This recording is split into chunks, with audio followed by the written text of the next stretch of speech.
मित्रों, पाकिस्तान के रक्षा मंत्री ने आज ये कहा कि वो धारा 370 और 35A के मामले में कांग्रेस और नेशनल कॉन्फ्रेंस गठबंधन के साथ है। अब कांग्रेस और एनसी के गठबंधन को पाकिस्तान साथ दे रहा है और इससे ये स्पष्ट हो जाता है कि पाकिस्तान और कांग्रेस, उनका सुर भी एक है, उनकी ताल भी एक है, एक ही एजेंडा है उनका, एक ही विचार है उनका। और इसलिए पाकिस्तान कांग्रेस के साथ की बात कर रहा है, ओपनली कर रहा है, खुलेआम कर रहा है। और इसी कारण राहुल गांधी और कांग्रेस के नेता सर्जिकल स्ट्राइक का विरोध करते, एयर स्ट्राइक के सबूत मांगते। सर्जिकल स्ट्राइक के न सबूत मांगे, सेना की वीरता पे प्रश्न खड़े किए, ये एयर स्ट्राइक पे सवाल पैदा कर रहे हैं। ये आतंकवादियों को इनके नेता महिमा मंडित करते हैं कई बार। ये सचमुच में बहुत दुर्भाग्यपूर्ण है।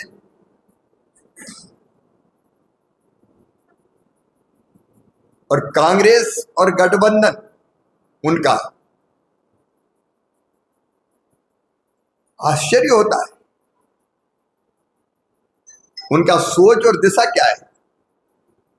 इसलिए श्री राहुल गांधी अमेरिका और दुनिया के बाकी देशों में जाके देश के बाहर अपने देश की छवि खराब करने का महापाप करते हैं। ये कांग्रेस और उनके गठबंधन का सच है।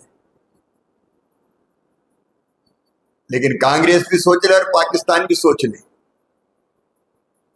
आज नरेंद्र मोदी जी भारत के प्रधानमंत्री है, बीजेपी एनडीए की सरकार है, ना तो धारा 370 खत्म होगी, ना 35A बदलेगी। आतंकवाद को पनपने नहीं दिया जाएगा, कुचल दिया जाएगा। आप देख रहे हैं कश्मीर में रिकॉर्ड वोटिंग हुआ है। कश्मीर की जनता का स्नेह, प्रेम और विश्वास आज हमारे साथ है। झारखंड में भी आप देख रहे हैं इतिहास की सर्वाधिक भ्रष्ट, बेईमान ऐसी सरकार जिसके नेताओं के यहां से नोटों के पहाड़ निकल रहे हैं, खनिज की लूट करने वाली, कानून और व्यवस्था की स्थिति ऐसी कि झारखंड रसातल में जा रहा है। और अब हम नहीं कह रहे, माननीय उच्च न्यायालय कह रहा है कि अवैध घुसपैठ ने पूरी डेमोग्राफी यहां की बदल दी है। संथाल परगना में कभी 44% आदिवासी भाई बहन हुआ करते थे, आज घट के केवल 28% रह गए। ये भाजपा के नेता का बयान नहीं है। उच्च न्यायालय अपनी चिंता व्यक्त कर रहा है। और यहां जेएमएम की सरकार, कांग्रेस की सरकार, आरजेडी की सरकार क्या कर रही है? बाहर और भीतर की बात करने वाली विदेशी घुसपैठियों को यहां बसा रहे हैं, केवल वोट के लालच में। आदिवासियों की अस्मिता और अस्तित्व संकट में है। कल क्या होगा झारखंड का भयावह दृश्य उभरता है, क्योंकि गठबंधन की तुष्टीकरण करने वाली सरकार यहां की ऐसी स्थिति कर देगी कि कल शांति से रहना असंभव हो जाएगा। विश्वकर्मा पूजा के अवसर पर बड़का गांव में पत्थरबाजी की घटना इसका संकेत दे रही।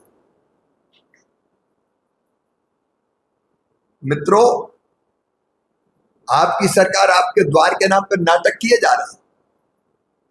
अगुआ आवास के फॉर्म भरवा के और उनको वहीं गांव में फेंक दिया जाता है। लोगों के सपनों को पैरों तले रोन दिया जाता है। अभी तो मुझे पता चला कि यहाँ के मुख्यमंत्री ने भी एक देश एक चुनाव का विरोध किया। क्यों होना चाहिए हमेशा चुनाव? इस देश में और कुछ होना हो 24 घंटे साल भर के बस चुनाव की तैयारी चलती रहती है, जिसके कारण विकास बाधित होता है। विकास के काम ठप्प पड़ जाते हैं। केवल विकास ठप्प नहीं पड़ता, चुनाव की तैयारी के कारण लॉन्ग टर्म की प्लानिंग ठीक से हो नहीं पाती।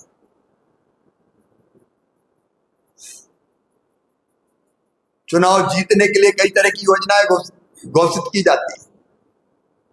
अनावश्यक खर्चा होता है।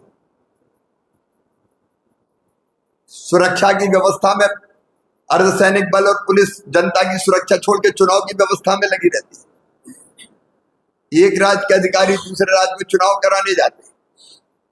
इसलिए प्रधानमंत्री मोदी जी ने जो फैसला किया है, हम उसका अभिनंदन करते हैं। देश के हर भारतवासी को, देश के हर नागरिक को इसके साथ खड़े होना चाहिए। झारखंड की जो हालत इस सरकार ने की है, उसको हम जनता के बीच रखेंगे। इसलिए कल से हमारी यात्राएं प्रारंभ हो रही हैं। कल 2 यात्रा